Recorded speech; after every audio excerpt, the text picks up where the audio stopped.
nothing, this world's too much, I swallowed all I could. Welcome back to another episode of Trade Talk. I'm your host, Niko, and sorry if this was out a day or two late. We're actually working on setting up for our main show here at the Late Night Chat Network on SoundCloud, the Late Night Chat Show with JT and Niko. Basically, we were working out the details of how we were going to go about that for the first time this week from our own locations. So basically, we're practicing, social and physical distancing, I guess is what they're calling it now, in light of all this COVID stuff. So we're going to be recording both from each of our own homes. So I've been kind of focused on that the last couple of days and how that was going to work out, and working that out with JT on that show. So even though I had read these books and I was ready to record it, I've just been kind of busy with that. So my apologies, but yeah, here we are. And without further ado, let's get into it. I read a few books this past week that I wanted to talk about here. Okay, let's see here. All right, Freak Angels, Volume 2 and 3. And also, by the way, I hope everybody is safe and healthy out there. It's getting fucking crazier every week with all this shit going on, and so everybody try to be safe out there and take care of one another. Be kind to one another. I know everyone's preaching about staying home and not going out, and absolutely, but some people are still working through this stuff. Some people, there's other things going on. You may or not know about personally with them, but the people that are just being irresponsible and going out and trying to party or trying to see people, stop doing that. Absolutely. So, but it's getting crazy out there. So everybody take care of themselves. All right. So, Freak Angels, I read Volume 2 and 3. This is written by Warren Ellis, art by Paul Duffield. I actually talked about the first volume on Trade Talk many episodes ago. Avatar, because they're not really putting out much new material these days. They had a sale a little while ago, and I ended up picking up these trades really cheap. And Warren Ellis, for something that there's 6 trades worth of material of something I hadn't read, it actually piqued my interest, and I had wondered why I had never read this. I know it's not all the Avatar offerings, even from like Warren Ellis and some of the other writers, have been great. Some of them have been good, some of them have not been, in my opinion. But this, I think, was a web series originally, and then Avatar, I guess, recollected it like this. This is a great series, though. I have all the other 3 volumes as well, volumes 4 to 6, and when I finish reading those, I'll talk about it on the show. But the main thing with this series, I think, that's impressive by Warren Ellis is that he's writing all these 12 people. All these 12, I guess they're adults now. Yeah, they're 23-year-olds living in London and England, and they all were born with special powers. They all, almost like mutants, I guess they are. They all have unique kind of power sets, these people. And at this point in this post-apocalyptic future setting in England, they're like a group that protects the people of England, and or at least this town. I'm just looking at the back here. I think it said here Whitechapel. Yeah, and they can each they each have their own kind of duties that they kind of assign to themselves based on maybe some of their power settings that they help out day to day in this setting.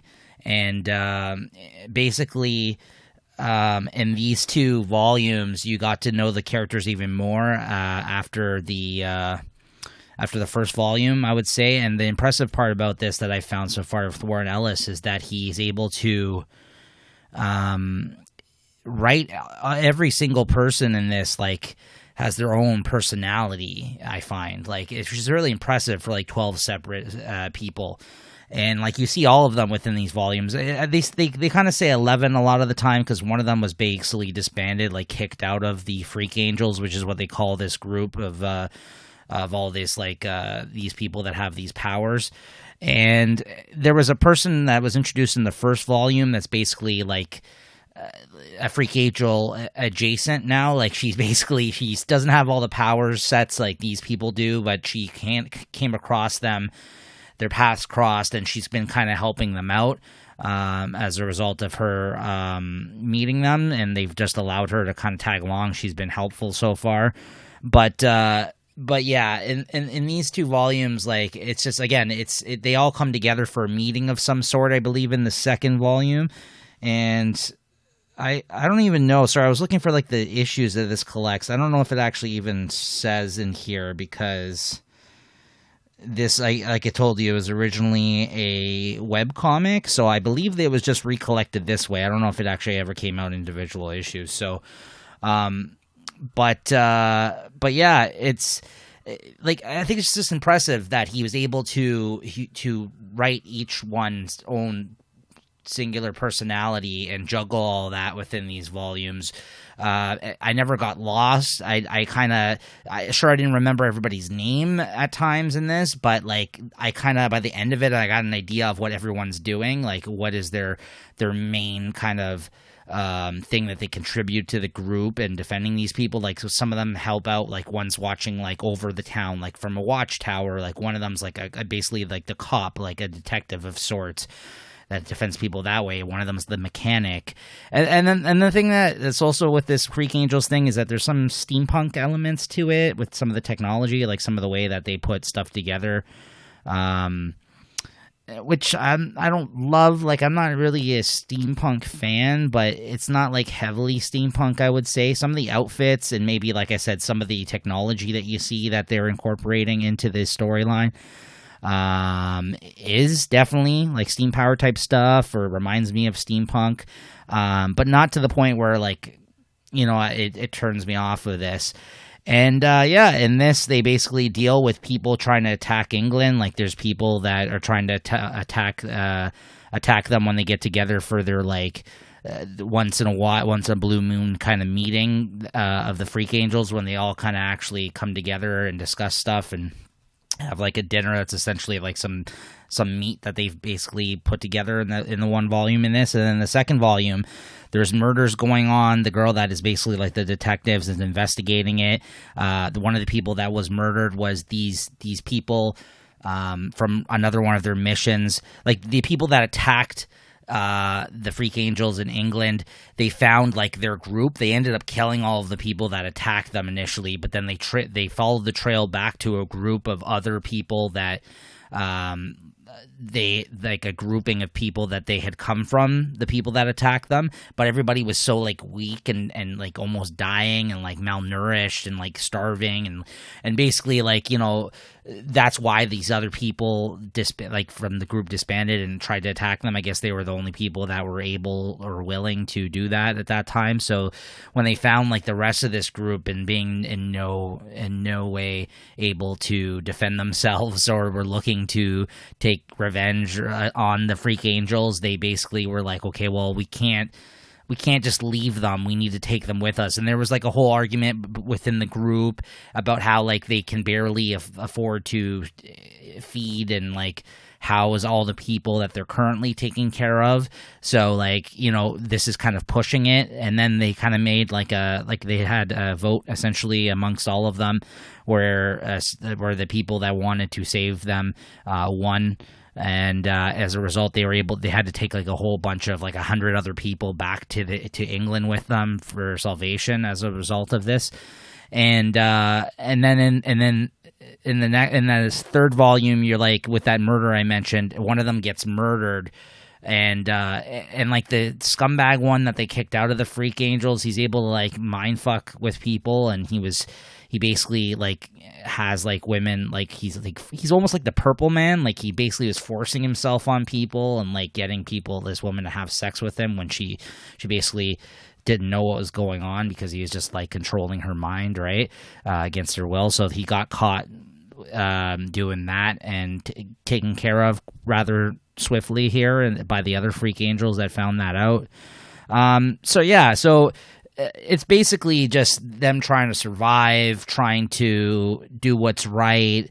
Meanwhile, you're learning about the characters, some of the characters that are involved with one another, their problems, how each of them is kind of, their own individual, and has their own personality and how they work with the other group and their own set of ideals and their own way of thinking. So, like, how they all kind of come together and, work out that shit amongst themselves is interesting, just like seeing them all interact with one another in this.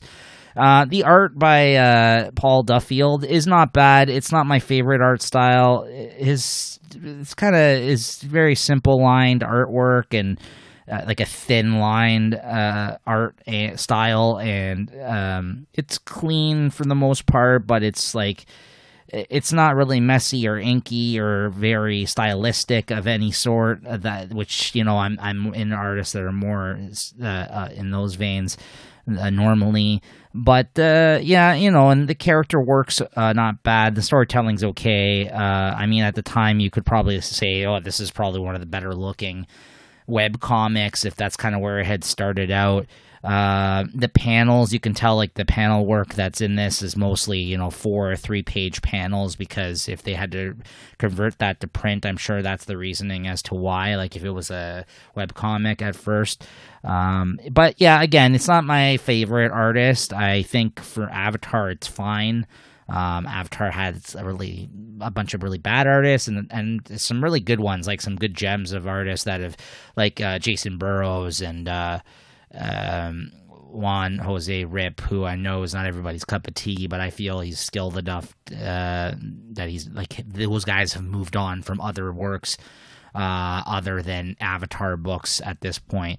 I can't say that I've seen Paul Duffield in recent years, or at least I'm not familiar with the name. But yeah, his art fits for this book. I think there's nothing wrong with it. It's just not my favorite. But it certainly doesn't take away from the book itself. So yeah, so those were volumes 2 and 3 of Freak Angels. Definitely check it out. I think it's probably one of his lesser known works, Warren Ellis.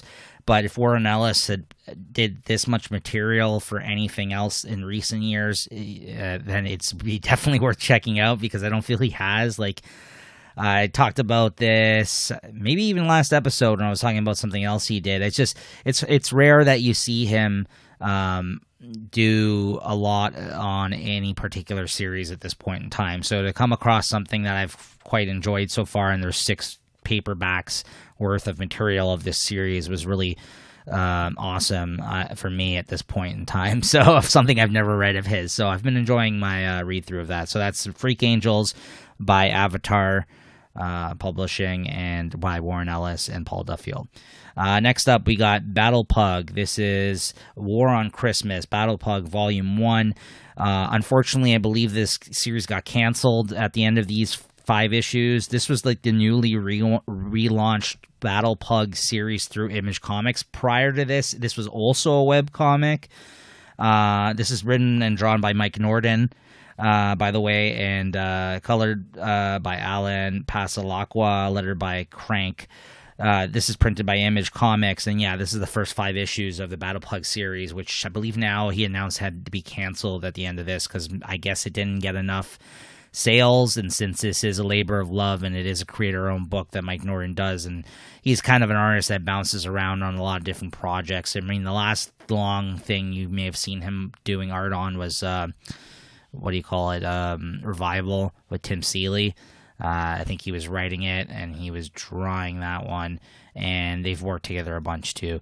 But he's worked on Battlepug before. He has pugs of his own, and I've seen him post pictures, I think, of that online before. So then he created this basically Conan-esque character. It's basically Conan who on a pug. Like, it's a huge giant-sized pug that he just runs around on and basically uses like his horse, like his steed, as he goes on adventures, and it's quite fun.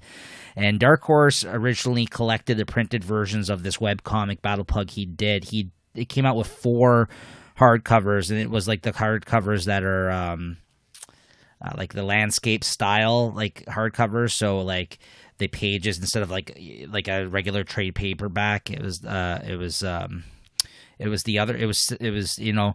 how that is. Landscape style is basically like the book opens the other way. It's like a picture book of some sort, like like kids would read, like a picture book style.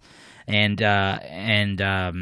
there's 4 volumes of that Dark Horse released, and I own all of those, and I've read them. They're a lot of fun.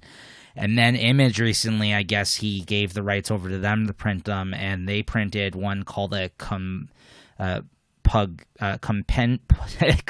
Compendium, like instead of compendium, like that basically collects all of his Battlepug stuff, and it's like all in one fat like paperback. I think like omnibus style type thing. I think it was a paperback, not a hardcover. I believe it's in the same type of format too. I haven't seen it in person because I already own the material, but if you're looking for more Battlepug, if you do end up checking this out, I definitely would check that out because there's a collection that has everything he's done previous to this, and there's a lot more material. And so I'm sorry to hear that he did have to cancel it. He might come back and do OGNs in this. He might actually do a webcomic version of this and then put it out that way.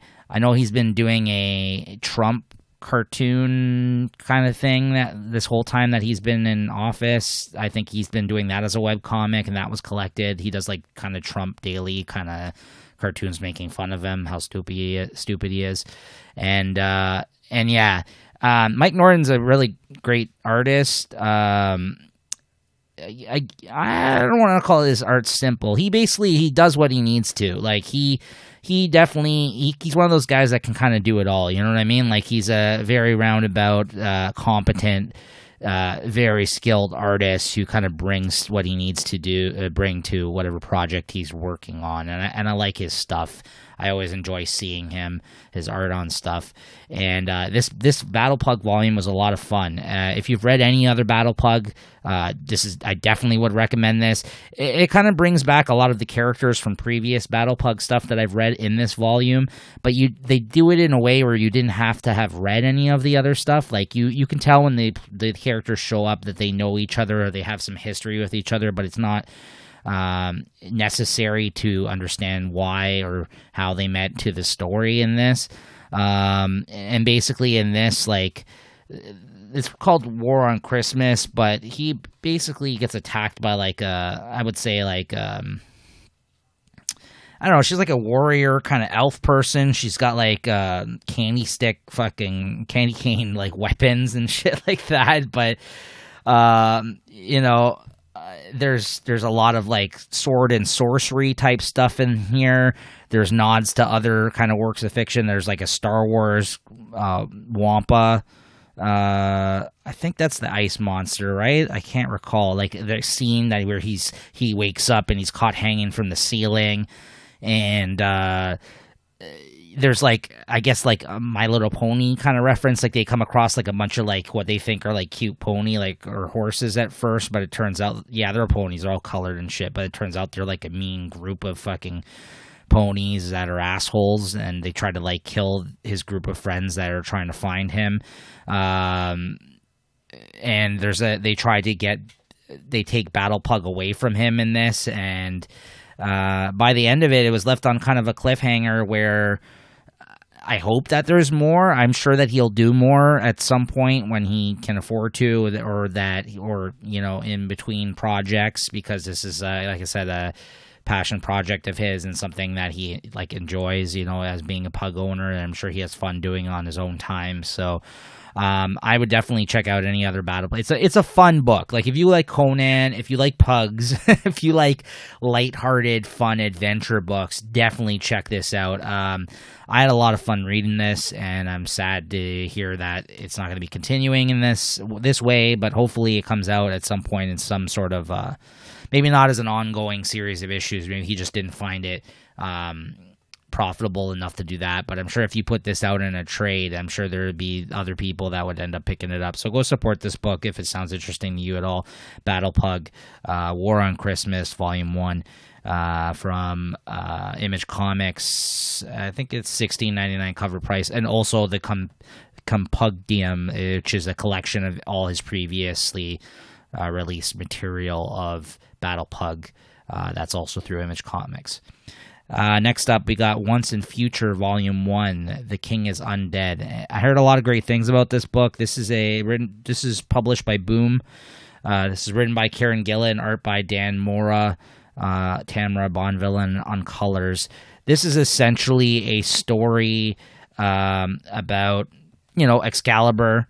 If you know anything about Excalibur, you know about that story. You know about like the whole Merlin and the whole King Arthur type storylines. If any of that kind of stuff interests you, definitely check this out, because I think even though that's been done a lot in comics, like the King Arthur's, the Knights of the Round Table, all that kind of shit, like it's been done, been done in Mage, it's been done in other things.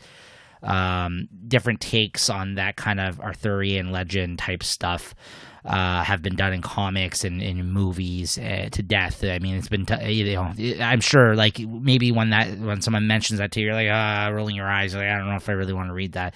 This is an interesting take on it, though. I definitely would check it out, because everything's not laid out for you right from the get-go. I think that the place that you start out at the start of this volume of the first 6 issues, and the place that you end off at, you learn a lot in that period of time, and the main characters are in a completely different position, and it left me wanting more. And Dan Mora, the artist, is a beast. I love his stuff. Again, like another clean, I would say clean line artist, but he knows, there's some shading involved in his stuff, and some, no, never mind. I wouldn't call him that. I wouldn't call him that compared to the other artists I've just spoken about this episode. I don't know. His art just looks really, really good. Again, like another artist who everything he kind of does looks right. There's creatures in this book, like dragons and stuff that he's, again, this is, I guess you could call this another sword and sorcery book, but it takes place in the real world with a character who's finding out his place in all of this stuff, and how his grandmother actually is some sort of like guardian of sorts, who's like involved in all this Arthurian legend stuff from the time he was a kid, but now he's an adult, and now he's finding all this stuff out for the first time.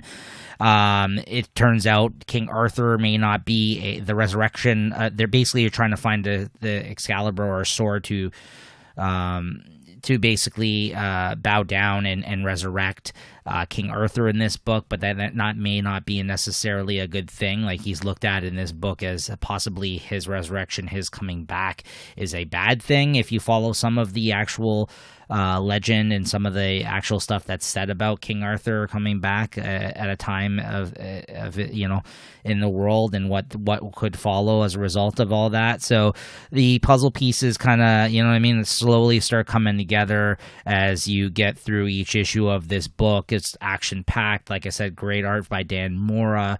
And yeah, I don't really want to say too much else. I'm kind of dancing around purposely the main plot of this book. I will just say it's not what you're expecting, and I enjoyed it a lot, and it's good art. Kieran Gillen's a good writer, and I'm sure you'll get even more out of this if you do know some things about Arthurian legend. I don't really know too much about that, so I know enough to know the names of people that they're mentioning, but I don't really know everyone's relation to everybody. Like, they kind of go deep into the weeds, I would say, in this a bit, in that sense. Like, Kieran Gillen's usually a smart writer, and sometimes things that he writes go over my head, like some of this stuff. But I think that this is definitely on more of an enjoyable, like, if you didn't like certain things by Kieran Gillen, like Wicked and the Divine, if you felt like some of his stuff sometimes comes off pretentious, I've heard other people mention. I myself felt that at times. But he's been, like, between this and Die, like, he's been writing a lot of interesting things as of lately that I've really been able to sink my teeth into, and that I can follow along with, I think. It's just really good, strong character writing, and this feels like kind of a boom book as well, like something with adventure and intrigue and, like, fun. I wouldn't say this is like an all ages tone book, absolutely not, but but it's definitely very enjoyable. So if any of that stuff interests you at Arthurian legend, if you like Kieran Gillen as a writer, if you want to see a nice twist on a book, or one where it's like you don't really know where it's going, and each kind of issue leaves you with more questions as it kind of it builds and builds, and kind of it ends on a very nice note. Definitely check this out once in future. Definitely Kieran Gillen, the last couple of things he's been doing have really been interesting me, and that's coming from somebody who is Wicked and Divine for one. It kind of lost me. I still want to go back and read the whole thing, but at some point I lost on it. I loved his Darth Vader series, actually. That was probably my last favorite thing that he's done. You know, he's been, I don't know, I can't say that I loved everything he's worked on, but the last couple of books I've read by him that I've talked about on the show, I've really quite enjoyed, and this one's one of those. And I think it retails for $16.99 as well. It's the first 6 issues in a trade. All right, and last up, we got Gravel. This is Volume 1, Bloody Liars. This is written, or I guess scripted at least, by Warren Ellis. Mike Wolfer is the person who is... Warren Ellis is credited for story and script. Mike Wolfer is script, chapter, break, art. Yeah, he did and Oscar Jimenez did some of the artwork from chapters 4 to 8, and Ralo Caceres did chapters 1 to 3. Who was actually quite good. I like Ralo Caceres. Oscar Jimenez was fine, but I think out of the two artists, I like Caceres' stuff better. I've seen him do other Avatar stuff, and yeah, he's a more he's an artist who's gotten more detail in his work, and I quite like the look of his stuff. I would say he's almost he's kind of like an a Juan Jose Rip kind of intensity of like actual detail in his work, but not doesn't look the same like his actual art style, but just like levels of detail I would compare the two. I think he's a great horror artist. He drew some great grotesque looking things in this. So yeah, I am definitely a Caceres fan over what other stuff has he done for Avatar? He may have did some cross stuff. I don't know. So Gravel is essentially, to me, and I think he's more than this, but it's the easy sell when you explain this character, I think, for some, is that it's basically an R-rated... Well, I mean, actually, the original Hellblazer stuff from Vertigo is pretty fucking R-rated, but it's basically John Constantine Hellblazer as a ex-military man of sorts, and they call him a combat magician in this. Like, he's able to use magic to his advantage, but he is a soldier through and through. Like, so you know, unlike John Constantine, who, you know, can't fight worth a shit most of the time, he has to trick people essentially to get his way. You know, and he's not like a fucking strong superhero sword or anything like that. Gravel kind of is, but he's just like a badass. So he's basically like fucking you know, a secret agent or like Rambo or something. Like he's just, but he also can wield magic. So that's a you know, again, or like do simple things, but to help to his advantage. That again, that's why. And he drinks as well, like drinks like fish, smokes. So I think he smokes, actually. I don't remember if he does. I believe he does, but I can't recall that actually now, thinking about it. He definitely drinks. But yeah, no, I don't see him smoking as I'm flipping through, at least. But that, in that sense, he reminds me of John Constantine, at least, with being somebody that can wield magic. And yeah, I like it. I like it quite a bit. He did a lot of miniseries Warren Ellis prior to the Gravel main ongoing series, which is what this is. This first volume it collects. He did Strange Killings, I think it was called, and then it was like Stranger Killings, and then like Strange Killings, Strong Medicine, or something like that. There was like three or four issue miniseries he did with this Gravel character, Warren Ellis, prior to this becoming an ongoing through Avatar. And this collects the ongoing series that came out after those, and that's when Mike Wolfer, who I believe was the artist on the first Gravel stories with Warren Ellis, that's why he's co-writing on these ones as opposed to actually just doing the art on this. And I think these still hold up. Like, Warren Ellis is in here somewhere. Like, even if Warren Ellis plotted out some of these scenes, it definitely feels like a Warren Ellis story if some of the writing or maybe the dialogue doesn't always feel like Warren Ellis, but I think he did a serviceable job if this is more like Mike Wolfer on these than Warren Ellis, which I think it is. I think he did a pretty enjoyable job. Basically, in this volume collects I think it's like 7 or 8 issues of this Gravel ongoing series, and in this he basically is tracking down and killing this group of like 8 issues. He's basically tracking down and killing all these guys. Like, it's this group of magic users that kicked him out of the group years ago. I guess they had thought he was dead.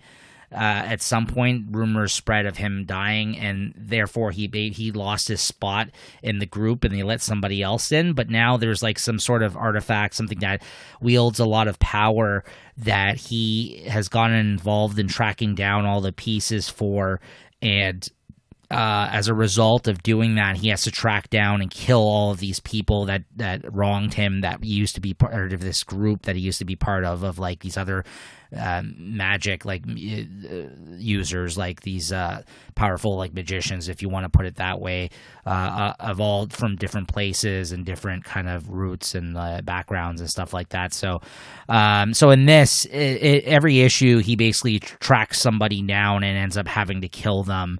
And then he makes his way to the end where he basically takes out everybody in this volume one way or another.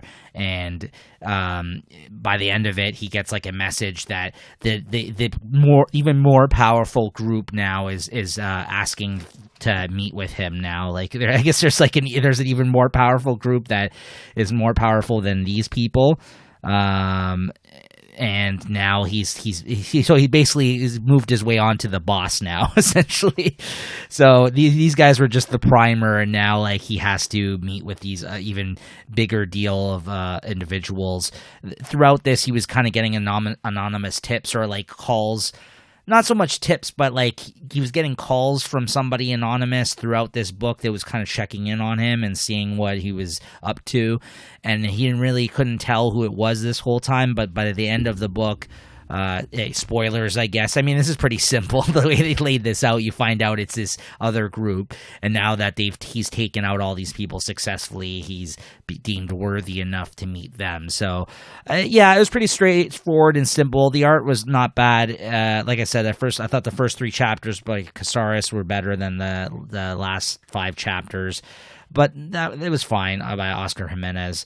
And if you like the character, if you've read Gravel before from maybe some of his other stuff, or if you like the description, like I said, of a more badass kind of Constantine, like somebody that can handle himself, it's worth checking out. It's not my favorite thing that he's done. It's not my favorite. I wouldn't even say it's like one of the better Avatar books. It's not bad. I think that the Stranger Killing series that were prior to this ongoing series were better, but these were things that I had picked up, like I said, as Avatar had a sale a little while ago, and there's a lot of shit at Avatar, so I've kind of tried to steer clear of a lot of it and only pick up specific things.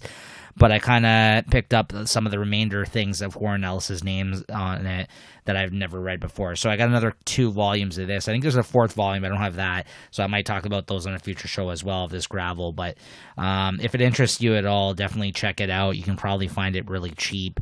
I know right now with everybody in Diamond distributors not sending out new product to stores, it's made some things difficult for people to pick up their comics, but this is an older trade paperback that I'm sure if maybe any of these that I've talked to you guys about today, if your comic book store is doing shipping or curbside pickup or any sort of service throughout this period of time with all this crazy shit going on, and you're quarantining and you're at home and you need things to read, please support your bookstores and your comic book stores at this time.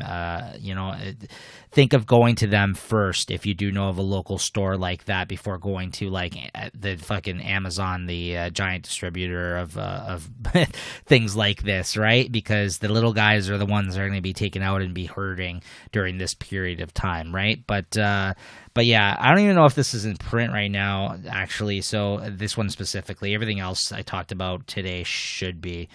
But yeah. All right. Well, that does it for me today. I will see you guys next time and look forward to me talking about a lot more books again, hopefully by that point in time, because I've got a lot more extra time with everything going on in the world to read. So we'll see you guys next time.